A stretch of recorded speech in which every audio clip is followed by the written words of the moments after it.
பேசும் மை நேயர்கள் அனைவருக்கும் பணிவான வணக்கங்களை தெரிவித்துக் கொண்டு இன்றைய கதை நேரம் நிகழ்ச்சிக்குள் உங்களை அழைத்துச் செல்ல இருப்பது உங்கள் தோழி பார்வதி.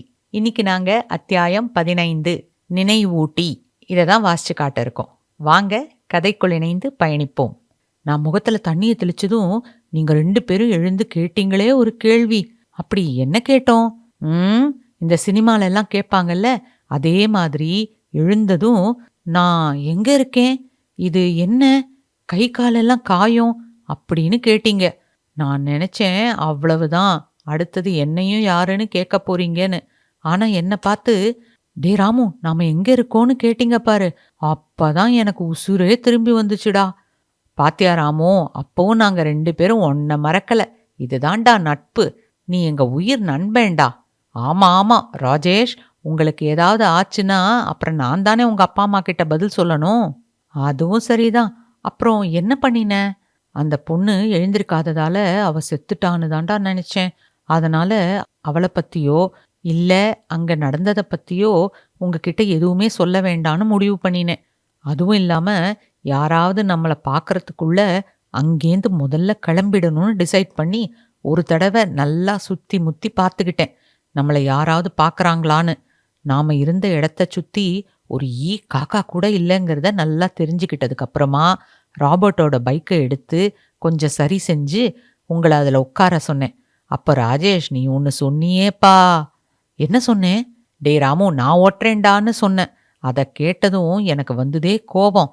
நீ ஓட்டி தான் இவ்வளவும் நடந்திருக்குன்னு சொல்ல வாய் வரைக்கும் வந்த வார்த்தைகளை அப்படியே முழுங்கிக்கிட்டு, அடிபட்டிருக்கும் உன்னை மேலும் காயப்படுத்த வேண்டாமேன்னு நினைச்சு பேசாம வந்து வண்டியில ஏறி உட்கார சொன்னேன். அப்ப ராஜா நீ என்ன பண்ணின தெரியுமா? என்ன பண்ணே ராமு? அங்க ஆக்சிடென்ட் ஆகியிருந்த காரை பார்த்து, டே ராமு யாருக்கோ ஆக்சிடென்ட் ஆயிருக்குடா, பாவம் நாம ஏதாவது உதவி பண்ணலாமான்னு கேட்ட. அதுக்கு நம்ம ஹீரோ சார் ராஜேஷ் இருக்காரே, ஆமாண்டா ராமு, நீ எங்களை காப்பாத்தின மாதிரியே அந்த கார்ல வந்தவங்களையும் காப்பாத்துடான்னு சொல்லி என் உயிரை 2 பேருமா மாத்தி மாத்தி எடுத்தீங்க. அப்படியா? சாரிடா ராமு. ஆமா, 1 வருஷத்துக்கு முன்னாடி பண்ணதுக்கு இப்போ சாரியா? இப்பதானடா எங்களுக்கு விவரம் தெரிய வந்தது. ராஜேஷ் நீ கொஞ்ச நேரம் சும்மா இருடா. அப்புறம் என்ன பண்ணின ராமு? அப்புறம் என்ன, ராபர்ட் பைக்கில் அவன் வீட்டுக்கு 3 பேருமா போனோம். அங்க அவன்கிட்ட நடந்ததெல்லாம் சொன்னேன். அப்போ எங்களுக்கு ராபர்ட் அடையாளம் தெரிஞ்சுதா? என்ன கேள்வி இது ராஜேஷ்?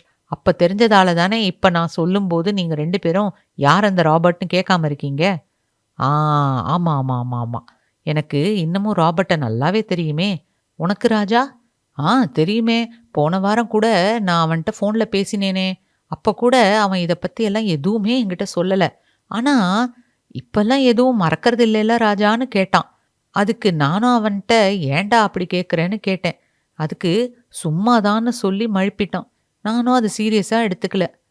ஆமா, நாங்க 2 பேரும் இதெல்லாம் உங்ககிட்ட சொல்ல வேண்டான்னு தான் இருந்தோம் ராஜா. அதனால தான் அவன் அப்படி கேட்டுட்டு விட்டுட்டான். ஆனா நான் அதை கூட உங்ககிட்ட கேட்க விரும்பல. நாங்களே அதை பத்தி பேசக்கூடாதுன்னு இருந்துட்டோம். அப்படியா ராமு? சரி நீ மேல சொல்லு. ராபர்ட் என்ன சொன்னான்? நடந்ததை சொன்னதும் உடனே அவன் உங்களுக்கு தலையில ஏதாவது அடிபட்டிருக்கலாம்னும், அதனால நீங்க நடந்ததெல்லாம் மறந்துருக்கலாம்னும் சொன்னான். அதை கேட்டது எனக்கு பக்குன்னு ஆயிடுச்சுடா. அதுக்கு என்ன பண்ணலான்னு கேட்டேன். அப்போ அவன் முதல்ல உங்களோட வெளிக்காயங்களுக்கு மருந்து போடலான்னு சொன்னான். நானும் அவனுமா சேர்ந்து உங்க காயங்களுக்கு மருந்து போட்டோம். அப்புறம் உங்க 2 பேரையும் அவன் வீட்டு பக்கத்துல இருந்த ஹாஸ்பிட்டலுக்கு கூட்டிட்டு போனோம். அம்மாடி, எவ்வளவு நடந்திருக்கு. தேங்க்ஸ்டா ராமு. எல்லாம் உன்னால தான்டா ராஜேஷ். சரிடா, அதுதான் இப்போ மன்னிப்பு கேட்டுட்டேன்ல.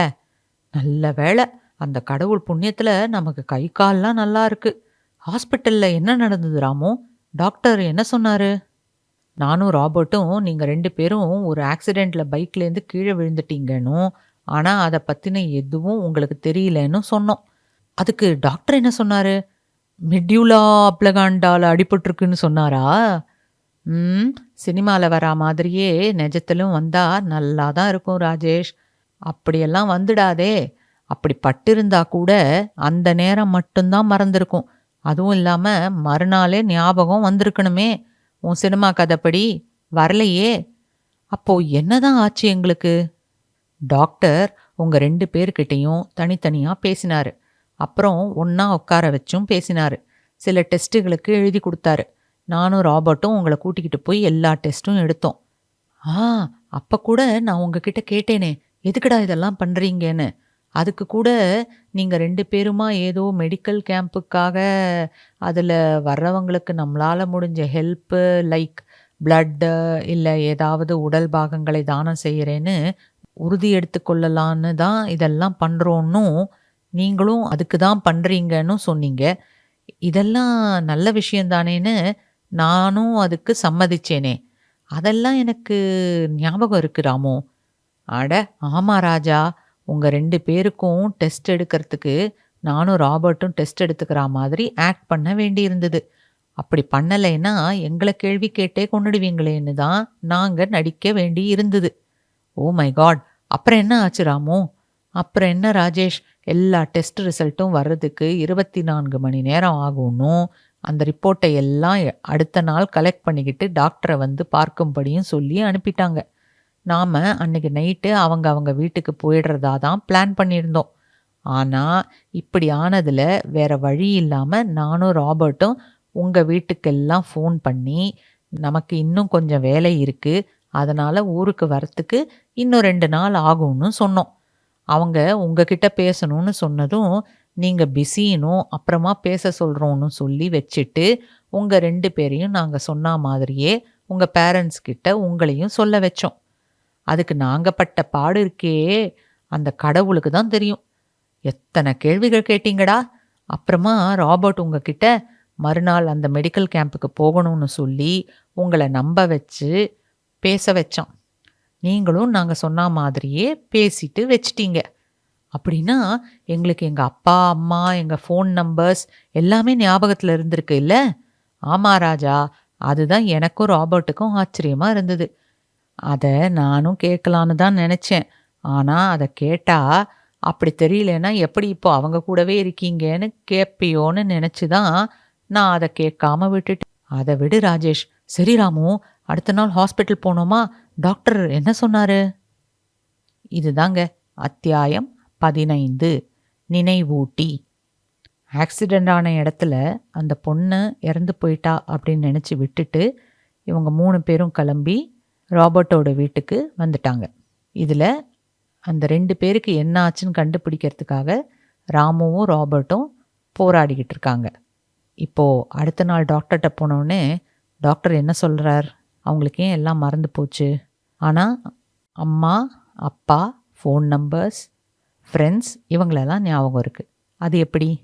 ராஜேஷ் சொல்கிற மாதிரி சினிமாவில் வரா மாதிரி மிடில் ஆப்ளிகண்டால் ஏதாவது பிரச்சனையா இல்லை வேறு ஏதாவதா அப்படிங்கிறதெல்லாம் தெரிஞ்சுக்கிறதுக்கு காத்திருக்கவும் என்று பணிவன்புடன் உங்கள் அனைவரையும் கேட்டுக்கொண்டு இப்போது உங்களிடமிருந்து விடைபெறுவது உங்கள் தோழி பார்வதி.